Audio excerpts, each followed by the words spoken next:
नमस्कार बंधुगण बंधु माने पवित्र अक्षय तृतीया उपलक्षे आपण मान समस्त को मोर हार्दिक शुभेच्छा एवं शुभकामना। आपण मानकु आजिर ए ज्योतिष कार्यक्रम को स्वागत। आजिर ए ज्योतिष कार्यक्रमटी मकर राशि व्यक्ति विशेष मानक पई बहुत गुरुत्वपूर्ण अटे, बहुत खास अटे। कारण मकर राशि व्यक्ति विशेष मानकर जीवन एही पवित्र अक्षय तृतीया परठारु संपूर्ण रूप से बदलिबाकू जाउअछि।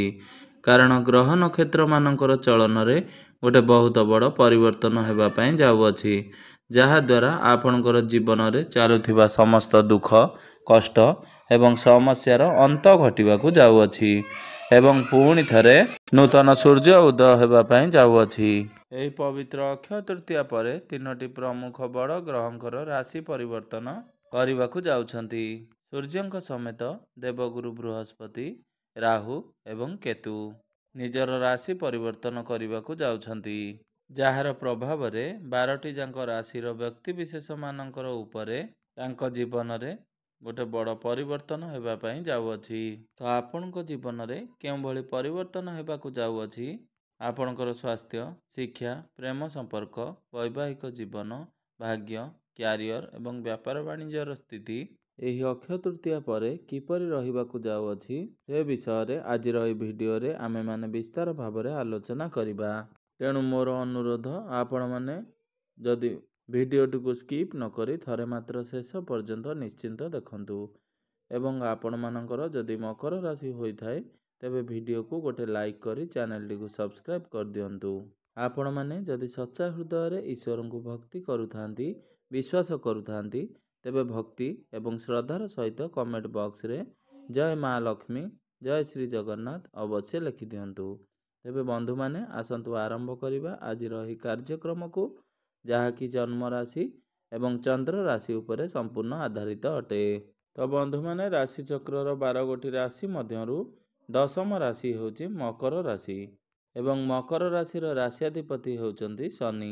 पवित्र अक्षय तृतीया परे आपणक कुंडलीर नवग्रहंकर स्थिति किपरि रहिछि सर्वप्रथमे आमे जानिबा। शनि, राहु एवं बुध, शुक्र आपणक कुंडलीर तृतीय भाव रे विराजमान अछंती। सूर्य आपणकर चतुर्थ भाव रे विराजमान रहिबे। देवगुरु बृहस्पति आपणक कुंडलीर पंचम भाव रे विराजमान अछंती। मंगल आपणकर सप्तम भाव रे विराजमान अछंती एवं केतु आपणकर नवम भाव तथा भाग्य भाव रे विराजमान अछंती। तो बंधु माने 15 मई को गुरु आपणकर पंचम भाव रु बाहरी षष्ठ भाव को चलन करिवे। सूर्य आपणक कुंडलीर चतुर्थ भाव रु बाहरी पंचम भाव को चलन करिवे। सेहीपरि 18 मई को राहु आपणकर तृतीय भाव रु द्वितीय भाव को चलन करिवे। केतु आपणकर नवम भाव रु बाहरी अष्टम भाव को चलन करिवे। तो बंधु माने सर्वप्रथम आसंतु जानि नेबा आपणकर स्वास्थ्य किपरि रहइबो एही पवित्र अक्षय तृतीया परर समय। तो बंधु माने कुंडलीर प्रथम भावटी होई थाए आपणकर स्वास्थ्यर भाव, आपणकर इम्यूनिटी सिस्टम रो भाव। तो आपणकर प्रथम भावर अधिपति होचंती शनिदेव। तो शनि आपणक कुंडलीर तृतीय भाव रे विराजमान अछंती। तेबे तृतीय भाव रे शनिकर गोचर को कुंडली रे शुभ बोली माना जाई थाए। तेबे बुध एवं शुक्र मध्य आपणकर तृतीय भाव रे शनिक सहित विराजमान अछंती एवं मंगलंकर दृष्टि आपणकर प्रथम भाव उपरकू रहुअछि। तेणु आपणकू 2-3टी जिनिष प्रति विशेष ध्यान देबार अछि। तो आपण जेउ आडे प्रदा को टूर रे जाउछंती बा यात्रा करूछंती बाहर को, ताहा स्मॉल ट्रैवल हेउ किंबा लॉन्ग ट्रैवल हेउ, तो आपणको कुंडली रे मंगल जेहेतु नीचस्थ अछंती तेणु आपण खूब शीघ्र थकी पड़िबे। यह व्यतीत बुध मध्य आपणकर तृतीय भाव रे राहुंको सहित थिबा हेतु आपणकर स्किन रिलेटेड किछि प्रॉब्लम देखा देबो। आपणकर इन्फेक्शन, एलर्जी भली किछिटा समस्या देखा देई पारे एवं आपणकर पेट जनित समस्या देखा देबो। तो आपण बाहर खाद्य उपेय को संपूर्ण रूप से अवॉइड करंतु। आपण हेल्दी फूड यूज करंतु। तो ये सब आपणक पई माइनर रहिबो। आपणकर इम्यूनिटी सिस्टम भल रहिबो। तो 18 मई पर्यंत ए सब समस्या आपणकर देखा देई पारे। ତ 18 ମଇ ପରେ ଆପଣ ଆପଣଙ୍କର ସ୍ୱାସ୍ଥ୍ୟରେ ସୁଧାର ଦେଖିବାକୁ ପାଇବେ। 18 ମଇ ପରେ ଆପଣଙ୍କର କୌଣସି ବି ସ୍ୱାସ୍ଥ୍ୟ ଜନିତ ସମସ୍ୟା ରହିବ ନାହିଁ। ଏବେ ଆସନ୍ତୁ ଜାଣିନେବା ଆପଣଙ୍କର ଶିକ୍ଷା କ୍ଷେତ୍ର କିପରି ରହିବ ଏହି ପବିତ୍ର ଅକ୍ଷୟ ତୃତୀୟା ପରଠାରୁ। ତ ବନ୍ଧୁମାନେ, କୁଣ୍ଡଳୀର ପଞ୍ଚମ ଭାବଟି ହୋଇଥାଏ ଆପଣଙ୍କର ଶିକ୍ଷା କ୍ଷେତ୍ରର ଭାବ। ତ ଆପଣଙ୍କର ପଞ୍ଚମ ଭାବର ଅଧିପତି ହେଉଛନ୍ତି ଶୁକ୍ର। ଶୁକ୍ର ଯିଏକି ଆପଣଙ୍କର ତୃତୀୟ ଭାବରେ ବିରାଜମାନ ଅଛନ୍ତି। ତେବେ ଶୁକ୍ର ଏଠାରେ ଉଚ୍ଚସ୍ଥ ଅଛନ୍ତି। ତେଣୁ ପାଠପଢ଼ାରେ ଆପଣଙ୍କର ଡେଡିକେସନ୍ ରହିବ। ଆପଣଙ୍କର କନଫିଡେନ୍ସ ଲେବୁଲ୍ ବଢ଼ିବ। ଶନି ମଧ୍ୟ ଆପଣଙ୍କର ତୃତୀୟ ଭାବରେ ଗୋଚର କରୁଛନ୍ତି। ତେବେ ପାଠପଢ଼ା ସହିତ ଜଡ଼ିତ ଆପଣ ଯେକୌଣସି ବି କାର୍ଯ୍ୟ କରିବା ପାଇଁ ଚାହୁଁଛନ୍ତି, ସେଥିପାଇଁ ଆପଣଙ୍କ ପାଇଁ ସମୟ ବହୁତ ଅନୁକୂଳ ରହିବ। ସମୟ ଆପଣଙ୍କୁ ସାଥ ଦେବ। ତ ଏହି ପବିତ୍ର ଅକ୍ଷୟ ତୃତୀୟା ପରେ ଆପଣ ପାଠପଢ଼ା ଜନିତ ଯେକୌଣସି ନିଷ୍ପତ୍ତି ନେବାର ଅଛି, ତ ଆପଣଙ୍କ ପାଇଁ ସମୟ ବହୁତ ଅନୁକୂଳ ରହିବ। ଆପଣ ଯଦି ଆଡ଼ମିସନ୍ କରିବାକୁ ଚାହୁଁଛନ୍ତି କିମ୍ବା ଫର୍ମ ଫିଲ୍ଅପ୍ କରିବାକୁ ଚାହୁଁଛନ୍ତି, ତ ସମୟ ଆପଣଙ୍କ ପାଇଁ ବହୁତ ଭଲ ରହିବ। ତ ଏହି ପବିତ୍ର ଅକ୍ଷୟ ତୃତୀୟା ପରେ ଯଦି ଆପଣଙ୍କର କୌଣସି ଏକ୍ଜାମ୍ ରହିଛି, ତ ଏକ୍ଜାମ୍ ଆପଣଙ୍କର ବହୁତ ଭଲ ରହିବ। ଏବେ ଆସନ୍ତୁ ଜାଣିନେବା ଆପଣଙ୍କର ପ୍ରେମ ଜୀବନ କିପରି ରହିବ ଏହି ପବିତ୍ର ଅକ୍ଷୟ ତୃତୀୟା ପରଠାରୁ। ତ ବନ୍ଧୁମାନେ, କୁଣ୍ଡଳୀର ପଞ୍ଚମ ଭାବଟି ଆପଣଙ୍କର ଶିକ୍ଷାର ଭାବ ହେବା ସହିତ ପଞ୍ଚମ ଭାବଟି ଆପଣଙ୍କର ପ୍ରେମ ଜୀବନର ଭାବ ହୋଇଥାଏ ଏବଂ ସନ୍ତାନ ସନ୍ତତିର ଭାବ ହୋଇଥାଏ। ତ ଆପଣଙ୍କର ପଞ୍ଚମ ଭାବର ଅଧିପତି ହେଉଛନ୍ତି ଶୁକ୍ର। ଶୁକ୍ର ଆପଣଙ୍କ କୁଣ୍ଡଳୀର ତୃତୀୟ ଭାବରେ ଉଚ୍ଚସ୍ଥ ଅଛନ୍ତି ଏବଂ ଆପଣଙ୍କର ପ୍ରଥମ ଭାବର ଅଧିପତି ଶନି ମଧ୍ୟ ଆପଣଙ୍କର ତୃତୀୟ ଭାବରେ ବିରାଜମାନ ଅଛନ୍ତି। ଅର୍ଥାତ୍ ଆପଣଙ୍କର ରାଶିର ଅଧିପତି ଏବଂ ପଞ୍ଚମ ଭାବର ଅଧିପତି ଦୁହେଁ ଏକତ୍ର ବିରାଜମାନ ଅଛନ୍ତି, ଯାହା ଫଳରେ ଆପଣଙ୍କର ପ୍ରେମ ଜୀବନ ବହୁତ ଭଲ ରହିବ। ଆପଣଙ୍କ ମଧ୍ୟରେ ଫିଲିଂସ୍ ବହୁତ ଭଲ ରହିବ। ଆପଣଙ୍କ ମଧ୍ୟରେ ବୁଝାମଣା ଠିକ୍ ରହିବ। ଯଦି ପୂର୍ବରୁ ଆପଣଙ୍କ ଭିତରେ କିଛି ସମସ୍ୟା ଚାଲୁଥିଲା, ତ ବର୍ତ୍ତମାନ ତାହା ସମାଧାନ ହୋଇଯିବ। ଆପଣଙ୍କ ମଧ୍ୟରେ ବୁଝାମଣା ଠିକ୍ ରହିବ। ଏବେ ଆସନ୍ତୁ ଜାଣିନେବା ଆପଣଙ୍କର ବୈବାହିକ ଜୀବନ କିପରି ରହିବ ଏହି ପବିତ୍ର ଅକ୍ଷୟ ତୃତୀୟା ପରଠାରୁ। ତ ବନ୍ଧୁମାନେ, କୁଣ୍ଡଳୀର ସପ୍ତମ ଭାବଟି ହୋଇଥାଏ ଆପଣଙ୍କର ବୈବାହିକ ଜୀବନର ଭାବ, ଆପଣଙ୍କର ଜୀବନ ସାଥୀଙ୍କର ଭାବ। ତ ଆପଣଙ୍କର ସପ୍ତମ ଭାବର ଅଧିପତି ହେଉଛନ୍ତି ଚନ୍ଦ୍ରମା। ଚନ୍ଦ୍ରମା ଯିଏକି ପ୍ରତି 2 ଦିନରେ ଥରେ ନିଜର ରାଶି ପରିବର୍ତ୍ତନ କରିଥାନ୍ତି। ତ ଆପଣଙ୍କର ସପ୍ତମ ଭାବରେ ବିରାଜମାନ ଅଛନ୍ତି ମଙ୍ଗଳ। ତ ମଙ୍ଗଳ ଆପଣଙ୍କର ସପ୍ତମ ଭାବରେ ନିଚସ୍ଥ ଥିବା ହେତୁ ଆପଣ ନିଜର ଜୀବନସାଥୀଙ୍କର ଧୈର୍ଯ୍ୟରେ ଟିକେ ହାନି ଦେଖିବାକୁ ପାଇବେ। ଆପଣଙ୍କର ଜୀବନସାଥୀଙ୍କର ଭିତରେ ଟିକେ ଆଗ୍ରେସନ୍ ଦେଖାଦେବ। ଏହା ବ୍ୟତୀତ ମଙ୍ଗଳଙ୍କର ଦୃଷ୍ଟି ଆପଣଙ୍କର ପ୍ରଥମ ଭାବ ତଥା ଲଗ୍ନ ଭାବ ଉପରକୁ ରହୁଥିବା ହେତୁ ଆପଣଙ୍କ ମଧ୍ୟରେ ଆଗ୍ରେସନ୍ ଦେଖାଦେବ। ତ ଆପଣ ଆପଣଙ୍କର ବୈବାହିକ ଜୀବନରେ ଯଦି ଆଡ଼ଜଷ୍ଟ କରିନିଅନ୍ତି, ତ ଆପଣଙ୍କର ବୈବାହିକ ଜୀବନ ଭଲ ରହିବ।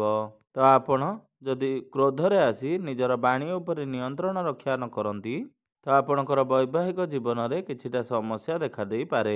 ଏବେ ଆସନ୍ତୁ ଜାଣିନେବା ସବୁଠାରୁ ମହତ୍ତ୍ୱପୂର୍ଣ୍ଣ ବିଷୟବସ୍ତୁ ଆପଣଙ୍କର ଭାଗ୍ୟ, କ୍ୟାରିୟର ଏବଂ ବ୍ୟାପାର ବାଣିଜ୍ୟର ସ୍ଥିତି କିପରି ରହିଛି ଏହି ପବିତ୍ର ଅକ୍ଷୟ ତୃତୀୟା ପରଠାରୁ।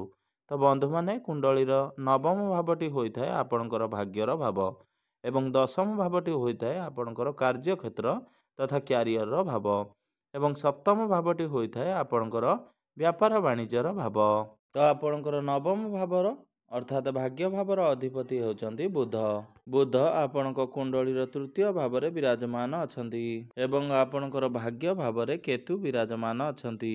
ତେବେ ଆପଣଙ୍କ ପାଇଁ ସବୁଠାରୁ ଗୁରୁତ୍ୱପୂର୍ଣ୍ଣ କଥା ହେଉଛି, ତ କେତୁ ଆପଣଙ୍କର ନବମ ଭାବରୁ ବାହାରି ଆପଣଙ୍କର ଅଷ୍ଟମ ଭାବକୁ ଚଳନ କରିବେ। ଗତ 1.5 ବର୍ଷ ହେବ କେତୁ ଆପଣଙ୍କର ଭାଗ୍ୟ ଭାବ ତଥା ନବମ ଭାବରେ ବିରାଜମାନ ଥିଲେ।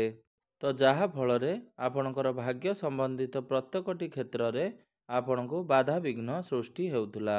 ତ 18 ମଇକୁ କେତୁ ଯେତେବେଳେ ଆପଣଙ୍କର କୁଣ୍ଡଳୀର ନବମ ଭାବରୁ ବାହାରି ଅଷ୍ଟମ ଭାବକୁ ଚଳନ କରିବେ, ତ ଆପଣ ଆପଣଙ୍କର ଭାଗ୍ୟ ସମ୍ବନ୍ଧିତ ଯେକୌଣସି ବି କାର୍ଯ୍ୟ ସେଥିରେ ସୁଧାର ଦେଖିବାକୁ ପାଇବେ।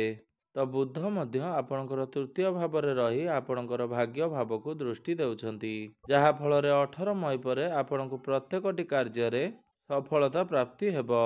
ଆପଣଙ୍କର ଭାଗ୍ୟ ସମ୍ବନ୍ଧିତ ପ୍ରତ୍ୟେକଟି କ୍ଷେତ୍ରରେ ଆପଣଙ୍କୁ ଭାଗ୍ୟ ପୂର୍ଣ୍ଣ ମାତ୍ରାରେ ସାଥ ମିଳିବ।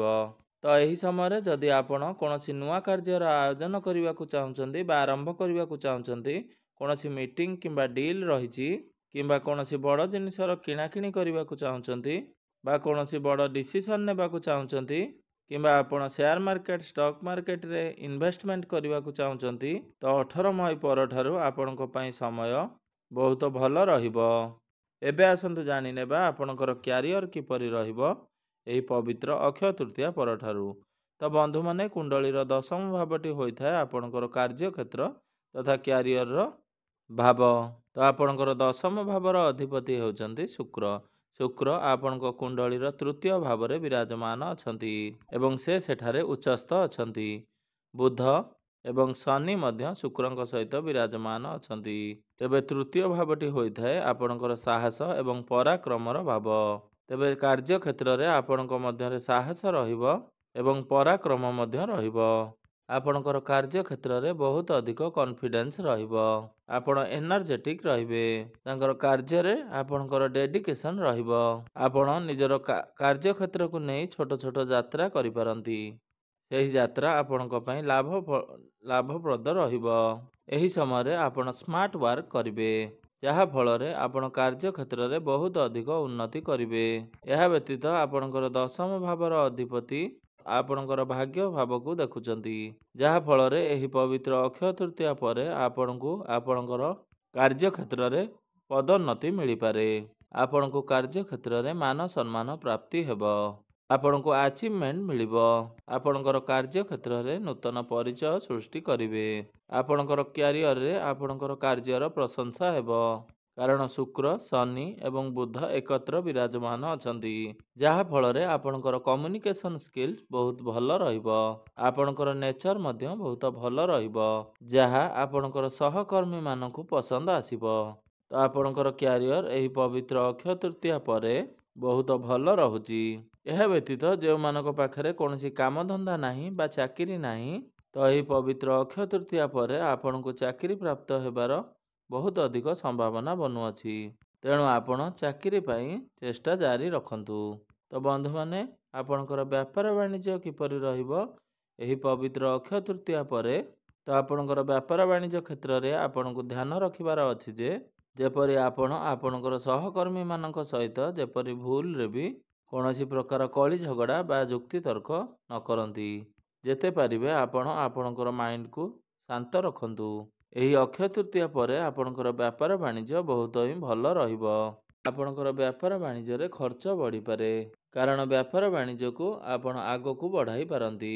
ତ ବନ୍ଧୁମାନେ, ଏବେ ଆସନ୍ତୁ ଜାଣିନେବା କିଛି ବିଶେଷ ପ୍ରତିକାର ବିଷୟରେ, ଯେଉଁ ପ୍ରତିକାର ଗୁଡ଼ିକ କରିବା ଦ୍ୱାରା ଯେଉଁ ଅଶୁଭତ୍ୱ ଗୁଡ଼ିକ ରହୁଛି ସେଗୁଡ଼ିକ ଖଣ୍ଡନ ହୋଇ ଆପଣଙ୍କୁ ଶୁଭ ଫଳ ପ୍ରାପ୍ତି ହେବ ଏବଂ ଆପଣଙ୍କର ଭାଗ୍ୟରେ ଉନ୍ନତି ହେବ। ତ ସର୍ବପ୍ରଥମେ ଆପଣ ପ୍ରତ୍ୟେକ ଦିନ ବୁଧଙ୍କର ବୀଜ ମନ୍ତ୍ରର ଜପ 108 ଥର ଅବଶ୍ୟ କରନ୍ତୁ। ତ ଶନି ଆପଣଙ୍କର ଆରାଧ୍ୟ ହୋଇଥିବା ହେତୁ ଆପଣ ପ୍ରତ୍ୟେକ ଦିନ ଶନିଙ୍କର ବୀଜ ମନ୍ତ୍ରର ଜପ 108 ଥର ଜପ କରନ୍ତୁ ଏବଂ ପ୍ରତ୍ୟେକ ଦିନ ହନୁମାନ ଚାଳିଶାର ପାଠ ଅବଶ୍ୟ କରନ୍ତୁ। ତ ପ୍ରତ୍ୟେକ ଦିନ ଉଦିତ ସୂର୍ଯ୍ୟଙ୍କୁ ତମ୍ବା ପାତ୍ରରେ ଜଳାର୍ଘ୍ୟ ଅର୍ପଣ କରନ୍ତୁ। ଆପଣଙ୍କର ନିଶ୍ଚିନ୍ତ ଭାବରେ ସମସ୍ତ ଅଶୁଭତ୍ୱ ଗୁଡ଼ିକ ଖଣ୍ଡନ ହୋଇ ଆପଣଙ୍କୁ ଶୁଭ ଫଳ ପ୍ରାପ୍ତି କରିବେ। ତ ବନ୍ଧୁମାନେ, ଆପଣଙ୍କର ଜୀବନ ମଙ୍ଗଳମୟ ହେଉ, ଏହା ହିଁ ଈଶ୍ୱରଙ୍କ ନିକଟରେ ମୋର ଏତିକି ପ୍ରାର୍ଥନା। ଧନ୍ୟବାଦ।